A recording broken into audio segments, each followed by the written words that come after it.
Hey, everybody. Tom Davis here. Another series in my interviews, talking with coaches and talking with people in the know about recruiting and about sports.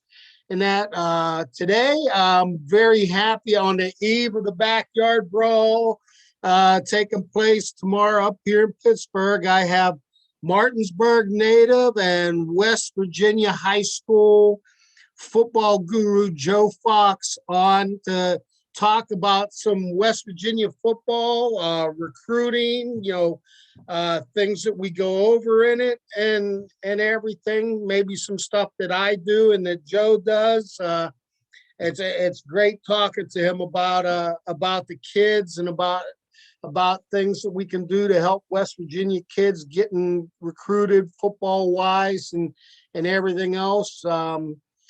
So I'm going to introduce Joe Fox here. Hey, Joe, thanks for taking the time to talk today. And, tell everybody, just give everybody a general background on yourself. Yeah, I appreciate it, Tom. I appreciate you having me on. A lot of fun when we talk football. This is the right time of the year, Actually, I went to Martinsburg High School. Graduated in '88, ended up going to Glenville State, played basketball for Glenville State, left there and ended up going into the United States military and getting out of the military. And here I am again and back into school again, taking classes, towards master's degree football and basketball and especially on the high school level has been a big part of my life. Always has been. I've just always been interested in that, especially in our state. West Virginia high school football has never been, really looked upon as a hotbed for recruiting over the years, but that's kind of blossomed here in the last 5 years. So, it's gotten to the point where, they're starting to pull some pretty good players out of this state. So. Absolutely. Tell us a little bit. I know that you like to cover and you probably, I know names and everything like that, but you probably have the better background in it. This year, who are some of the better players around in the state? I know that we talked about a couple the other day and everything, but give me just off the top of your head, Sure. who you think is some of the best in West Virginia. I think when you start talking about West Virginia high school football, especially from the D1 level, some of the guys that really stand out to me are Robbie Martin. He's a outside linebacker for Huntington. He's a big kid. He's quick. He's fast. He's got offers from, Miami, Penn State, Tennessee, West Virginia. The list goes on for him. He's been getting a lot of looks, and he plays for a good program. And I think my Bulldogs played against him last year, and he's definitely on his way. But he's the guy that when I look at, with him being an offensive lineman, he's a guy you got to go after.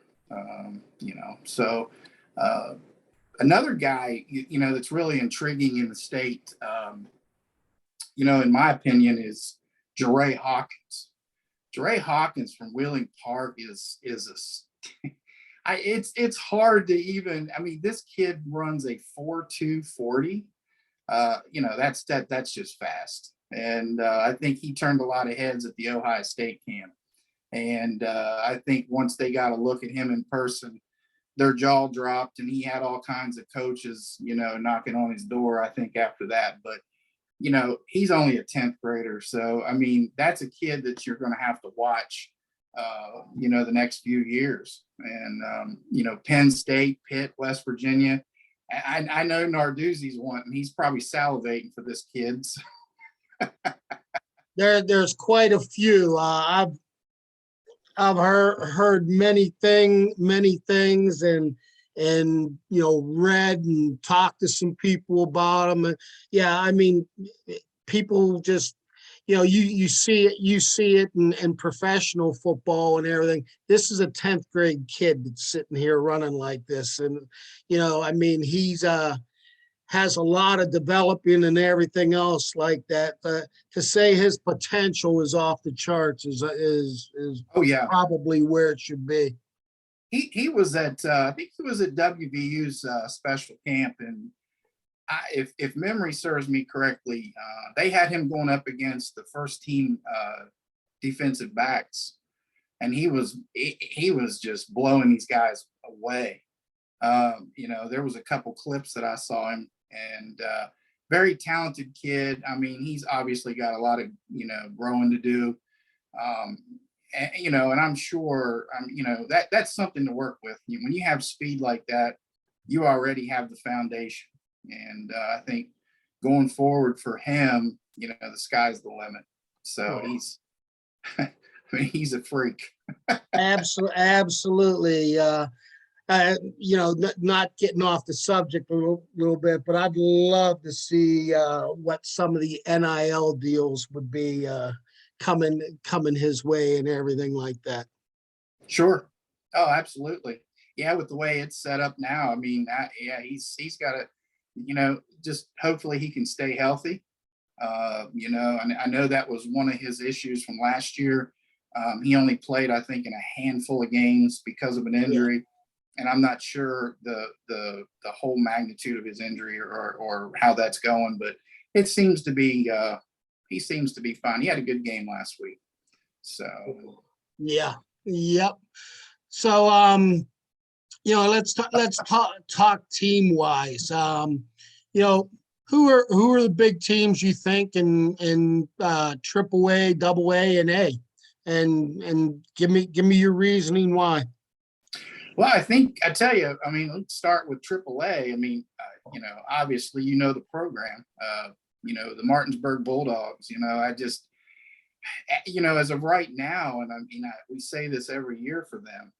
I mean, in this state, I don't see anybody else in the class, depth wise, speed wise, both sides of the ball. They constantly have athletes everywhere, and they have so many, so that's what makes them good. And I think that in order to compete at a high level in any state, and you want to win a state title, number one, minimizing injuries, and number two is when you do, you better have some depth. You better have somebody that can come in there and play. So I think Martinsburg right now is obviously the odds-on favorite in this state. And then when you look at it, Huntington, they were preseason number 2. There's a plethora of talent on that team as well. They've got, some good guys. I know their quarterback, LaChow, he's a nice quarterback. He throws the ball well. They've got a couple receivers that are young, and their offensive line is pretty big. So I mean, they didn't start off too well against Spring Valley this past weekend. Spring Valley's is one of those. They're kind of one of those programs that they're going to play you tough no matter what, and it's hard to beat them on their field. So that was a good game. It come down to a missed field goal with no time left last weekend. So, but honestly, one of the more intriguing teams in AAA that I saw was, I think George Washington. George Washington looks like a team that might be in contention this year, and that's good for the Mountain State Athletic Conference. They've been more dominated by Cabell Midland, Spring Valley, and Huntington. So the trio down that way has dominated that league for so long. And, you got teams like South Charleston and Capital, which blows my mind. It blows my mind how far off the radar that those two schools have went. You read my mind, because I was gonna ask you about that. I go back to Capital. I actually, when I went back to school at Charleston after getting released from the Red Sox, I went back, and I mean, I did my student teaching for Roger Jefferson. And I'm going to tell you what, and he knew about my background in football and everything. And at that time, Capital was a complete powerhouse in the Yes. state and everything like that.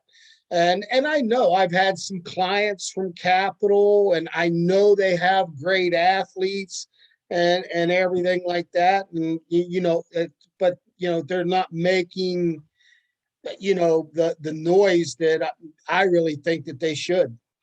Sure. Yeah, and it's you're talking about Charleston, West Virginia, the capital, largest Sure. city in Virginia. I mean, you would think that there's some athletes, which there probably is. But and for to defend South Charleston for a second, they're in a rebuild. I know Carl Lee. Everybody knows who Carl Lee is, and he's a good guy. He'll have that program back to winning again. I have no doubt. But as of right now, he's on where he's at with his program. He's trying to, get his kids to buy into his culture, and it just takes time, and he'll get there. It does. I mean, people just don't realize, and they think that you can't change it in a year. I mean, you can see the beginnings of what you want to do, but it takes. I mean, to get where Martinsburg was, it took years of this is the way we do it, and they do it the same way. It's like up here in Pittsburgh, Aliquippa. People always ask, they're like, how does that small school? I said, they reload. I said, they do, but they do the same thing that they're doing their same things throughout their pee-wee programs up through their youth programs and all that, to where when you walk on the field your first time, your culture's set. And your culture set, this is how we do things, and boom, boom, boom. I mean, it just runs like clockwork. You know how it goes. Yeah, I mean, kids in this day and time are they're much more advanced than when you and I was in school and when we played football. I'm not saying that there wasn't any great athletes during those times, but now the whole culture is different. Kids are going to 7-on-7 camps, specialty camps. They work hard on the off season. A lot of that is helping these kids get seen by these big, these coaches out there. And that's one of the things that has changed a lot in high school football. And it's just a little bit different. And again, these athletes today, heads and shoulders from when I was in and when I played. It's incredible. But, getting back to Capital, I mean, here's a Parkersburg team that comes down and just puts 49 points in the first half on them, running clock. I mean, when have you ever heard of Capital having a running clock? Not going against them, let's put it that way. I mean, so, but, a lot of these teams down, in the southern West Virginia area, the one thing that stands out to me is, I think one of the reasons why Martinsburg is so good every single year is not only the talent, but it's also a scheduling factor. They're in a unique area. I mean, they're in the DC metro area. It's hard to get anybody from West Virginia to come up and play. So they have to resort to going to Virginia, Pennsylvania, and they've done a good job at, Britt Sherman's a heck of a guy. He's a good coach, and he's went out there and he's actually put some great teams on his schedule. One coming up this year with Highland Springs. Sure. So It's one of those things, and that's what I would say to, some of the schools in the southern part of the state. What are you guys doing? I mean, He's playing the other team from Ohio again too, isn't he? Riverside, yeah, that's a Yeah. home game, Martinsburg, Yeah. and they're no slouch. No. So, I mean, if you want to get better, you got to schedule these guys. You can't be afraid to go out and get a ding on your, a loss. If that's the case, I mean, it's an experience, and this, actually can carry over in the playoffs come November. So, I mean, as far as AA, let's go to AA. I mean, when I look at Class AA, I mean, I think right now the odds-on favorite for Class AA is probably, well, you got Independence, which is looking pretty stout. I don't know a whole lot about Independence. The only person I know that they have on their team that's really good is it Atticus? Yeah, Cyrus. Cyrus is one of my clients, and I was gonna talk a little bit about. I know Coach Lilly. I've known him for a long time, and he has established that culture down in Independence, and it took some time. If you see, man, he's posting all the time, and I'll tell you what, he's a guy I have a ton of respect for. But I can do a little plug for one of my clients right now. I mean, Cyrus Goodson is he's a senior wide receiver, defensive back for them. I will tell you one thing, as far as athletic ability, the kid has it all. He's got size. He's 6'2", 195. When you look at him, he looks like he's 26, 27 years old. Right.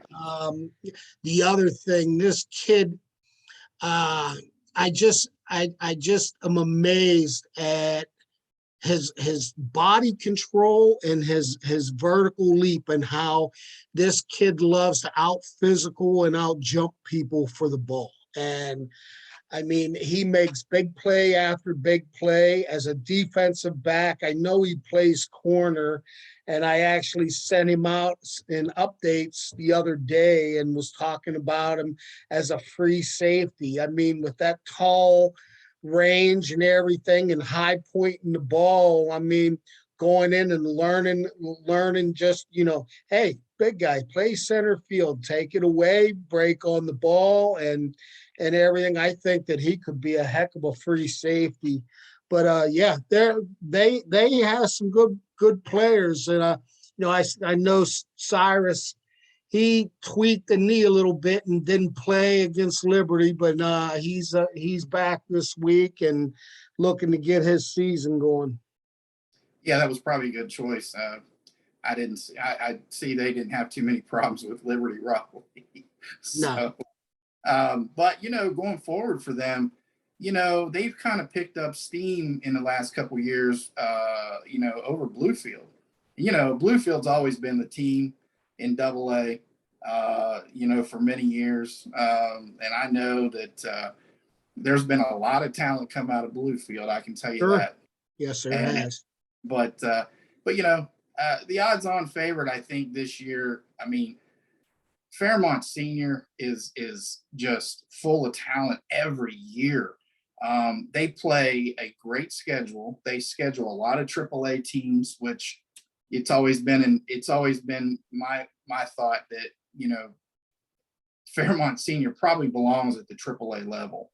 I don't get into the how many students and so forth. I don't get into all that stuff, but it's come to my attention that they probably should be a AAA school. And whereas Bridgeport, sure, that's there should be a AA school. That's what I'm hearing as well. So, whether those are, but talent wise, Fairmont State, I mean, they could go 6-5 or 7-5. They're still going to run you through, man. I mean, they're that talented. Yep. So, right now in AA, that's the school that stands out to me. Independence, we'll see how they do against Bluefield. I think Bluefield's on their schedule this year, and but they ought to have another good season. So, single A wise, it's one of those things in single A where it seems like it's always Wheeling Central, and in the state of West Virginia, people get really irritated with that because they are, they're a Catholic school and they can recruit and, and that's what we hear every year. You hear it all the time. And, but man, they produce some good they are good teams. Last year for them, they kind of underachieved. I think I didn't foresee them getting beat in the playoffs, but they did. There were some teams that emerged like Ritchie County. They had a really fantastic season there. They're a school that has those once every 10 years or once every 15 years stud teams that can go out there and just beat you to death and win. Mm-hmm. They just know how to win ball games, and a great coach. Doddridge County's another one. They've had some good talent. The America kid that they had, the running back a few years back, he was very good. And I think single A is kind of wide open. I think double A in West Virginia is top heavy. And I think triple A is kind of top heavy, but I think there's, it's just whoever it's going to be, most likely is coming out of the Mountain State Athletic Conference to compete with Martinsburg. Okay. What I see.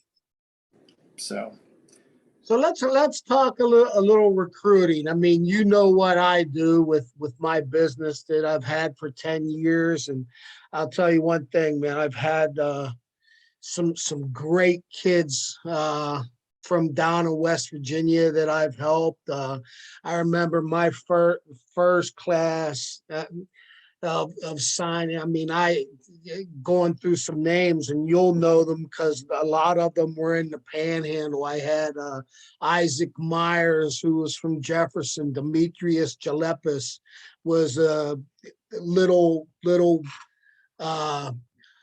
Mike Allstott type back, except for he was a lot quicker. I had Gavin Smoot, who was at Hedgesville, and what a great athlete he was. I mean, that's just injuries took their toll on him, but I mean, he was such a great. I all the way from 8th grade. Tyson Bajan and some other kids, Trey Henry, some other kids from Martinsburg, from down in the southern part of the state. I have had Brees Hoff. I had from small school. I had Lane kid, another kid named Hunter Bowling too from Sherman. That he was a tweener, a 2-time All-State kid. I'm going to tell you what, if I showed progress pictures on him when we made a little clip of 7th, 8th, 9th, 10th, 11th, and 12th, and how this kid, and it was funny. I mean, I could send that out in an update and then put a question mark to coaches, and they're like, holy mackerel, this kid is, phenomenal. You can see what he's done and the work and everything. But let's get into the recruiting. I mean, West Virginia, and we've talked about it. It's a state that's starting to open up now, but I mean, 10 years ago, I mean, I could sit there, when I'm talking to coaches, a lot of them are like, Tom, you know what, we don't even come into West Virginia because number one, if a kid's not going to WVU or Marshall, the kid's not leaving the state. And now, I think that it's opened up. I mean, I've gotten a number of kids in, national all-star combines and, the blue gray all-star games and stuff like that. And it's like you said, you have to get out to some of these places to where, there's 50, 60 programs sitting there looking, and plus they're live streaming it out to everybody and everything like that. So, I mean, that's a big part of it. But, I just see that there's, more and more kids. I mean, I could probably 10 years ago, the guy, if you had 9 or 10 kids go Division I mean, that was probably par to where if you look at just the WPIL up in Western Pennsylvania, you have 90 to 100 kids going every year. So, I mean, and it's just a difference. And, now people are seeing the talent and everything that there is in West Virginia and all that. But it goes back to what we said too. I think Martinsburg kids have gotten better because hey, they're playing that Highland Park, they're playing in Ohio and everything like that. So, I mean, that draws interest right there. Yeah, it definitely does. And I think social media has really helped these kids a lot too, especially Twitter. These guys are all on Twitter. They're all uploading film. They want their coaches, they're tagging coaches. I mean, we didn't have that back in the days, so, but, and I think the recruiting pipeline through West Virginia has really, for example, I'll bring up Britt Sherman, head coach of Martinsburg. He played at Clemson. Mm-hmm. He was running back for when Woody Dantzler played, and he was a walk-on at Clemson when Tommy Tuberville was there. And, Coach Rodriguez was coming on board as an offensive coordinator. This is when, Coach Rodriguez was, becoming, very active on the D1 level. And so, I think Britt Sherman ended up being a walk-on coming from Glenville State. And I know that those two had a good relationship.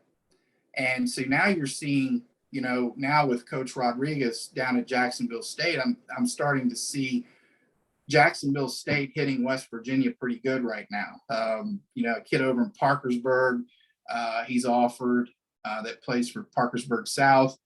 And he's got a kid currently on his team. Jacob Barrett was a tight end from last year. Kind of a freak athlete, this guy is. So, and there's another kid that he's recruiting out of Jefferson as well. So, I see guys like that coming up to into West Virginia, I think that what has helped these kids, as you stated, was the fact that they go to these specialty camps and get seen. Most of these coaches, they see these kids on film, but, they want to see them in person. They really want to see the physicality of these kids, how big they are, their frame, and how high they jump. They want to put them to the test, and that's like going to, we talked about Rashad Reed. I mean, this kid just comes out of nowhere, and he's at Martinsburg and he's a junior. And when I first heard about this kid, I go and start looking this kid up, and, I look at his film at Woodruff. Woodruff is a AAA school in South Carolina. So, and they're an active playoff team every year.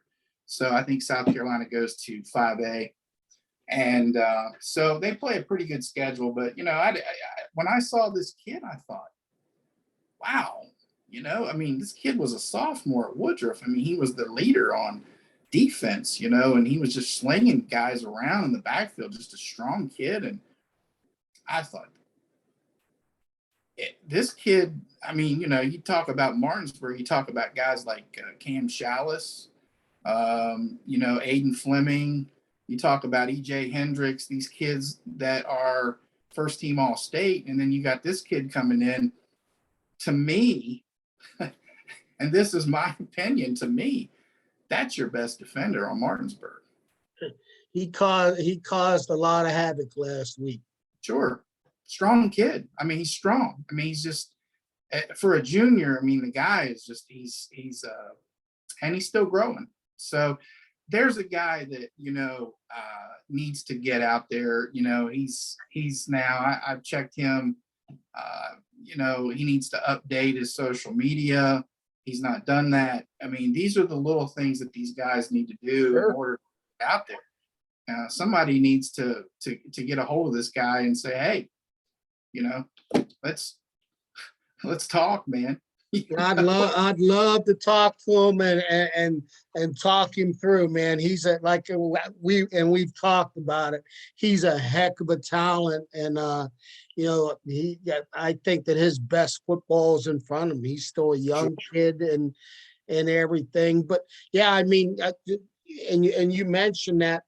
I can't tell you. I talk to my kids all the time about, you have a profile with us that has every bit of pertinent information, your film, photos, college contacts, educational stuff, personal stuff, evaluations from coaches, everything like that.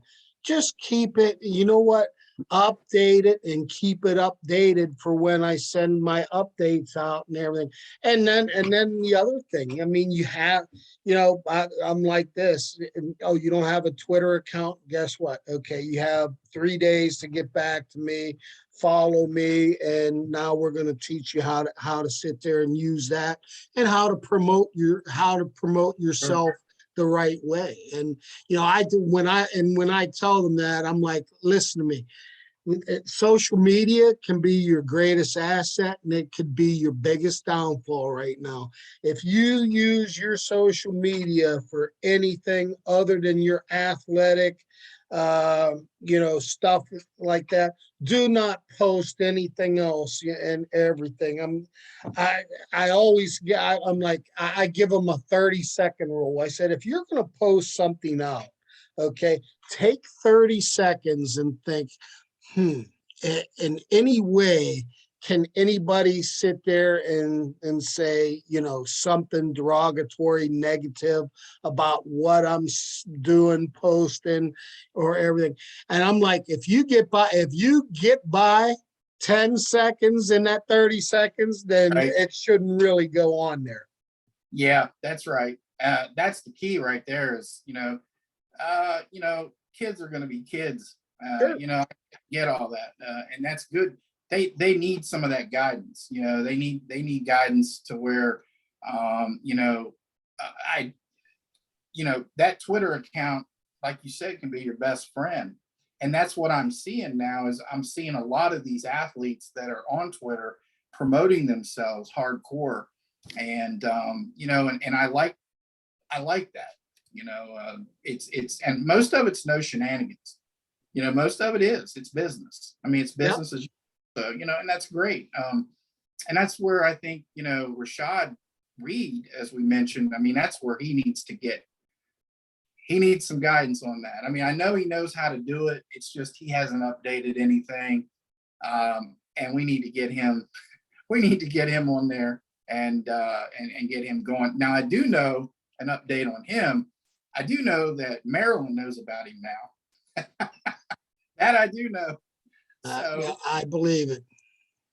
And that's good. I mean, he's just getting started, and it'll come. It'll come with him. I mean, it's not something that's you can't just snap your fingers, and there it is. He's got tons of offers coming in. It's going to take some time, but with any athlete, I mean, there's a lot of kids in West Virginia though right now that have so much potential. I think right now I can think of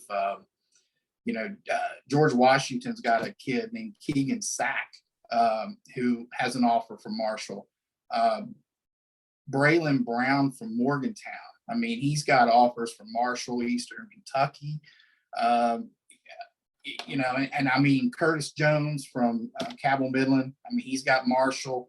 And the thing about that is, and I think for if I can add on this too, in terms of Martinsburg, it's very difficult for them to get a lot of publicity out of Martinsburg, in a sense, because they have such a small area when it comes to journalism. Rick Kozlowski, I mean, he's a guy that writes for the Martinsburg Journal, and there's not a whole lot of people that read the Martinsburg Journal. But then down here in the southern part of the state, in Charleston, Huntington, these guys are writing on everybody in the area down here because it's big. And but they leave out Martinsburg, believe me. They don't have much to say in southern West Virginia about Martinsburg's program.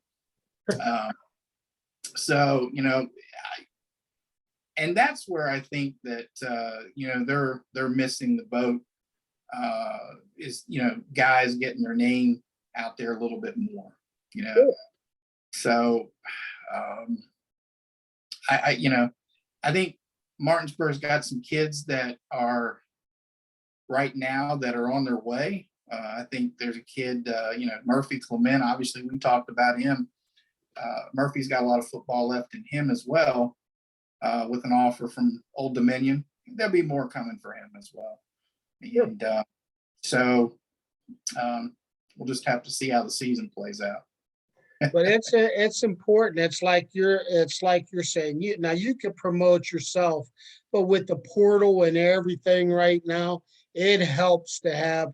That's like you said, there's not much air, and even when you go down there, I mean, Huntington and Charleston are small cities and everything, but they're the media capital in the state and all that.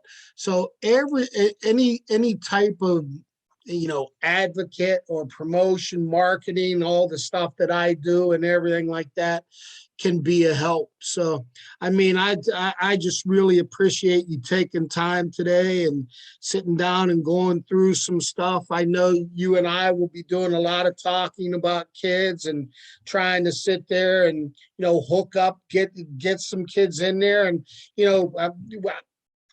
while it's better than 10 years ago when I started and everything with the recruiting business, I will tell you what, there is still tons to build on. And I mean, putting the brawl aside tomorrow night, I love the state of West Virginia and the people and everything. Great people. I played down at Charleston, and I know so many people through baseball, football, and everything, and through my business. Love them. Tomorrow night for 3 hours. Okay, you guys will go on hold, and then whichever way it turns out, we'll be back on track and everything. But Right. and that's the way that it should be. But I mean, I just look forward to helping every kid in West Virginia that I can, football wise, baseball, ladies, softball, volleyball, basketball, whatever. Yeah, there's a lot of opportunity, and there is a lot of work that needs to be done in the recruiting aspect, because West Virginia overall, let's be honest, is a very rural state. I mean, Sure. there's so many kids out there that's getting overlooked. When you get down into the single A part of West Virginia football, I mean, yeah, there's some pretty good talented teams, in there, but man, it's the competition levels just kind of, and that's why that's so important. I think that some of these programs in the state need to look at going out of state and scheduling once or twice a year. I mean, it's a no-brainer to me. I mean, go up in Ohio and play Mentor. Go over, go up and play, Alquippa once in a while, and Good Counsel, Maryland. I mean, there's another one. I mean, they're always in the top 5, man. So I mean, there's teams out there that will play. Sure. They'll play. Yep, absolutely. That, believe me, they look for it. They look for it too.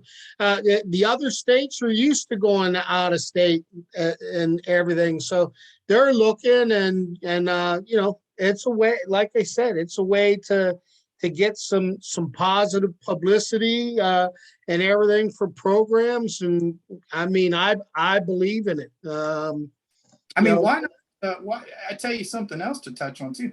Why not start a Pennsylvania All-Star, West Virginia All-Star, and like the Big 33 with Ohio and Pennsylvania? Why not hook these states up and have an annual back and forth All-Star game? I mean, we have the North and South game, and I get that, but in terms of showcase, talent wise, some of these coaches can get a good look at what's going on in some of these games. Big 33 was huge. It always has been.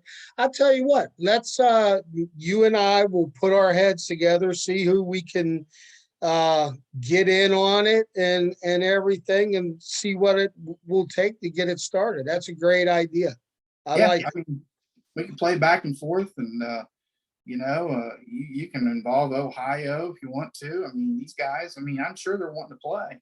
So, I mean, it's a win-win for everybody, and it just gives another advantage to recruiting. Absolutely. I couldn't agree with you more. Well, Joe, you take care, and I'm not going to talk to you till after the game tomorrow, and we'll talk then. But it was truly a pleasure having you on. And I do. I got to put. I knew it was coming. I knew what you were reaching for, man. I'd say it was fine. I was just talking to some people down in Charleston. They're like, "You have your pit stuff on?" I said, I still have time to get ready and all that. That'll take place tomorrow. I'm actually going to go out golfing tomorrow before, so I don't sit there and evaluate all day. Let me go get my mind on something before the game tomorrow night. That'll be a big night for everybody, man. It's but I'm like you. I don't think I would want to set foot in Pittsburgh tomorrow night. No. I when West Virginia fans get together on night games, I mean, we have some great fans, but man, there's some things that just can happen. That's like I said, and I was at the Steeler game this past Sunday and talking to a lot of people about it. They're like, "Are you coming down?" I'm like, "Nope." I said, "You know what? Let's put it this way. You're talking about a ton of West Virginia people, a ton of Pitt people. I know that it's a Thursday night game. I know that the tailgating is going to be starting probably early in the morning and continuing on up. So the wrong words get said and everything else happens. And that's right. I put my hands together that there's none of that tomorrow, and that these schools show off, just how good it is and what the rivalry really is, and settle it on the field and all that. Nothing's gonna get settled in the stands. No, that's right. Just want to see a good football game either way. Absolutely. Well, big guy, you hang in there and Sure. let me get this processed, and I'm sure you'll see it out on social media a little bit later today. All right, buddy. Hey, I appreciate you having me on. Absolutely. Anything that I can do, let me know, and get a hold of Reed for me, man. I'd love to talk to him Sure. and help him out. All right. Take care. All right, sir. Joe. Take care. Uh-huh.